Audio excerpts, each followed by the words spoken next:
Feel good? Feel good. It's been a great day. Just such a beautiful area. I've lived in California for 40 years and I've just never seen a more beautiful area. It's cool and breezy. I just feel like I'm walking in a winter wonderland. Not a winter wonderland.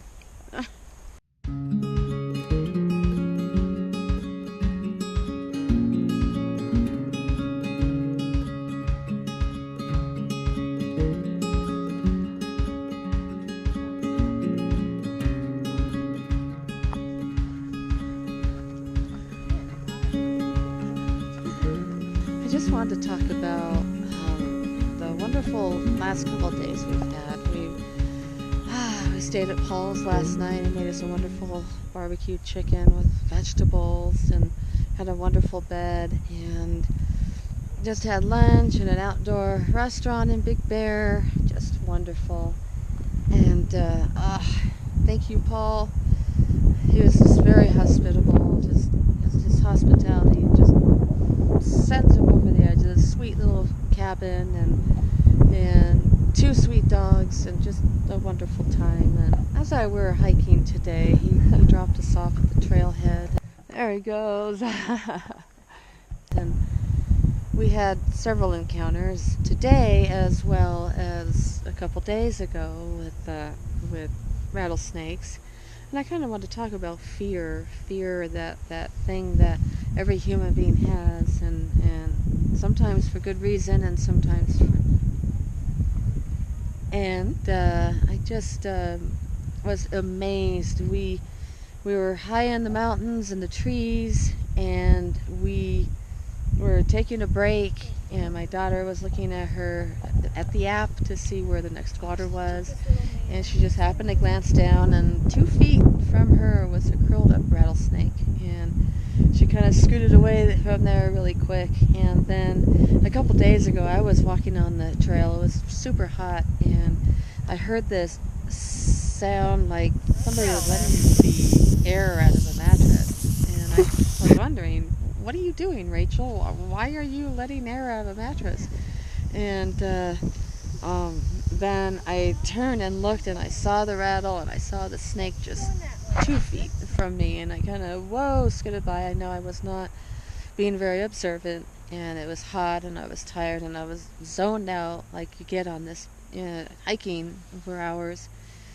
Just wasn't very wise, but those were 2 things that God protected us from. Both of us could have been bit, but in God's grace and protection over us, He just protected us from those snakes. But after we had those encounters, Rachel was a little nervous.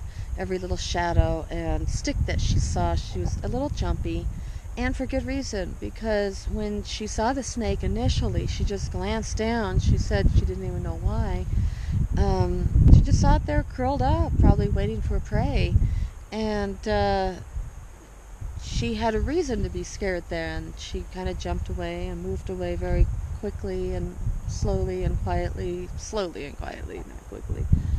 And she had a reason to be scared, and I think fear is a good thing when we are confronted with it right then and there, head on, and we need to react. And she reacted in a great way. And then fear is not so good when it remains and there is no reason to be afraid. So she was kind of giving in to, there's a lot of snakes on this trail. I see snake skin, and just kind of almost afraid to walk. And I know my biggest fear are bears.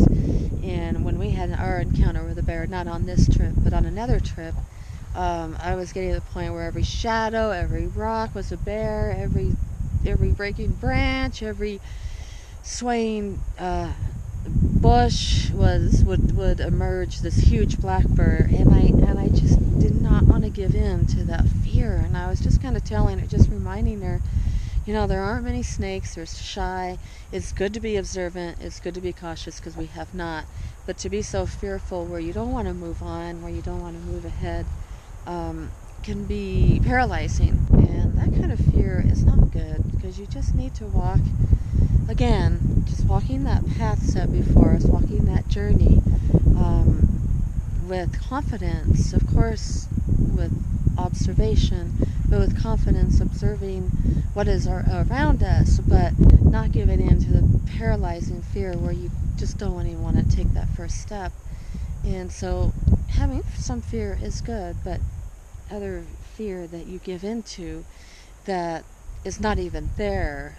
Most fear is that, fear that we're not going to be able to pay bills, fear that something bad is going to happen to a loved one, fear that something may go wrong on a particular project for work or school. And that's just kind of unfounded fear, because it's not real, it's imagined, and that fear can stick with us and take root and take hold, and we could give into that fear, and it's a irrational fear. And the scriptures say there are 4 beautiful but profound words: be anxious for nothing, and that's the version that I'm familiar with, but be anxious for nothing, for absolutely nothing. Don't worry for what the day has, for tomorrow has enough worry in itself. And we're kind of looking for water now. We've been about 10 miles without water, and we went to a water source and there's no water there. I've got enough water in my bottles, and it's cool. Again, another blessing from God. And my heart was clenching, and I was kind of giving into that fear and just wondering, are we going to be able to hit water? And we've hit some dry streams, but again, I'm just hearing, just God, just trust me, just know that I'm God. Be still, don't let those thoughts consume you, don't let fear consume you, and not just be still, but the profound truth is, know that I'm God, that every ounce, every moment, every step of this trip you will have water. I will provide water. Be anxious for nothing, for the snakes, for the wildlife, for the bears. And there's another thing. We were sleeping at the cabin last night, and my uncle was telling us about this bear who frequents the neighborhood. And of course, we were sleeping, and the sliding glass door was open because it was warm, and we're kind of used to the outdoors, and I heard all this crashing, and I thought, oh, there's the bear. And I was getting fearful. I was getting scared, and I was looking over at the sliding glass door, realizing, okay, it's open. That bear could come in any minute, and I just have to laugh, because we've been sleeping out in the wilderness this last week and didn't really have worry or concern, but here I am sleeping in this wonderful little cabin, and I'm afraid of a bear crashing in. So I got up and I locked the window, and I thought, this is really ironic, silly, funny, but it wasn't a bear after all. It was his neighbors getting home. But that's where maybe it was good to shut the sliding glass door, but when we're out in the woods, we can't do that. So that's just, again, Lord, we're just going to be anxious for nothing.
Well, we've kind of got a dilemma. We've got this beautiful creek here, and but the trail we're following is about, I don't know, 1,000 feet up.